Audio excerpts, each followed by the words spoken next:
Perkenalkan, saya Foni Aristiasari, mahasiswa PPG dalam jabatan 2022, kategori 2, Prodi Bimbingan dan Konseling Universitas Negeri Malang. Dalam menyusun best practice, saya menggunakan metode STAR, yaitu situasi, tantangan, aksi, refleksi hasil, dan juga dampak, terkait pengalaman mengatasi permasalahan siswa dalam pembelajaran. Lokasi yang saya gunakan untuk PPL siklus 1 sampai dengan siklus 4 yaitu SMP IT Asyadili Pakis, Kabupaten Malang, Jawa Timur. Melihat dari masalah yang muncul pada peserta didik, sudah sepatutnya guru BK berperan membantu siswa dalam menyelesaikan masalah dan mengembangkan potensi siswa. Peran guru BK erat kaitannya dengan upaya pengembangan karakter siswa agar siswa mampu berkembang sesuai dengan tahap perkembangan optimalnya. Layanan bimbingan dan konseling dapat diberikan kepada siswa dengan cara yang menarik agar siswa tidak hanya merasa dihakimi atas masalah yang dialami, tapi juga merasa dipahami dan berujung memiliki kesadaran pribadi untuk menemukan solusi atas masalahnya dan memperbaiki diri. Tidak hanya berfokus pada masalah, guru BK juga memiliki tanggung jawab untuk memberikan edukasi serta informasi untuk mencegah munculnya masalah. Tujuan bimbingan yang saya lakukan adalah memberikan informasi terkait pencegahan dan cara melawan perilaku bullying, memberikan motivasi untuk menumbuhkan motivasi belajar peserta didik, serta memberikan informasi terkait kedisiplinan di sekolah. Tujuan konseling yang saya lakukan adalah memberikan pemahaman untuk beradaptasi di sekolah yang berbasis pesantren, membantu peserta didik untuk menumbuhkan sikap percaya diri, membantu peserta didik untuk mengelola waktu dalam belajar, serta membantu peserta didik untuk menjaga fasilitas yang ada di sekolah.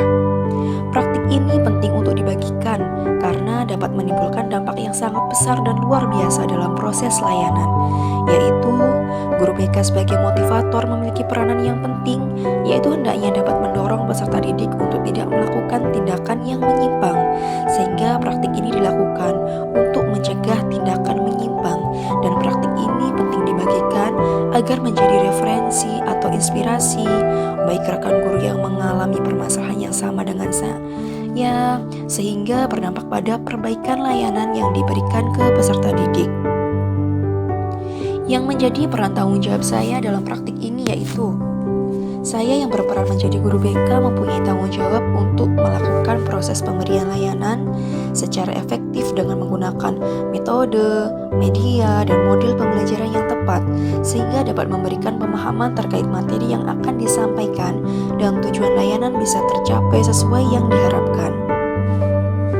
Yang menjadi tantangan untuk mencapai tujuan yaitu sebagai guru BK, ada banyak tantangan yang saya dapatkan dalam proses pemberian layanan bimbingan dan konseling. Tantangan itu muncul dari berbagai sisi, baik dari segi pribadi saya, dari siswa dan wali murid, rekan kerja, serta sarana dan prasarana. Dari sisi tantangan pribadi yang sudah saya lakukan adalah yang pertama, pemilihan media layanan yang tepat dan menarik bagi peserta didik. Kedua, pemilihan metode layanan yang variatif sehingga peserta didik merasa tertarik dan antusias sehingga lebih mudah memahami materi. Sesuai dengan tantangan di atas, maka dilakukan langkah-langkah sebagai berikut. Yang pertama, asesmen kebutuhan peserta didik. Kedua, pengembangan program bimbingan dan konseling. Tiga, pengembangan perangkat bimbingan dan konseling. Dan yang keempat, implementasi dan evaluasi. Dari langkah-langkah tersebut terrealisir layanan BK sebagai berikut. Strategi yang dilakukan guru BK adalah pemilihan media layanan dengan memilih media yang dirasa tepat dan sesuai dengan materi layanan juga sesuai dengan karakteristik peserta didik. Strategi yang saya gunakan dalam pemberian layanan bimbingan dan konseling tidak hanya menggunakan metode ceramah, tetapi juga diskusi, sinema edukasi, PBL, di mana setiap layanan saya manfaatkan seperti PowerPoint, media papan kecil, dan untuk pengumpulan data saya menggunakan media Google Form. Proses pembuatan media ini dimulai dari mempelajari materi yang akan disampaikan.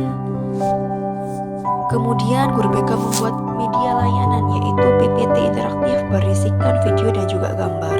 Sumber daya yang diperlukan untuk membuat media layanan antara lain buku materi layanan dan juga YouTube.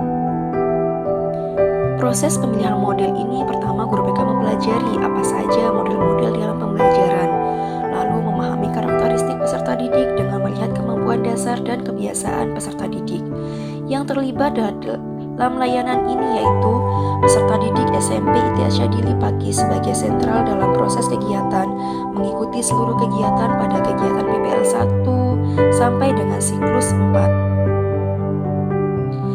Guru BK sebagai fasilitator, dosen dan guru pamong sebagai pembimbing dalam proses melaksanakan praktik layanan, dan juga rekan sejawat yang membantu keterlaksanaan kegiatan ini. Dampak dari aksi dan langkah-langkah yang dilakukan dirasa hasilnya efektif dan dapat dilihat dari yang pertama, penggunaan media audiovisual yaitu film pendek membuat peserta didik menjadi lebih fokus memperhatikan penjelasan yang ada di video. Respon peserta didik terhadap kegiatan layanan ini adalah sangat senang dan antusias. Ini bisa dilihat dari kegiatan refleksi akhir layanan peserta didik memberikan refleksi bahwa kegiatan sangat menyenangkan dan media dalam kegiatan menarik juga mudah difahami. Faktor keberhasilan kegiatan ini sangat ditentukan akan penguasaan guru BK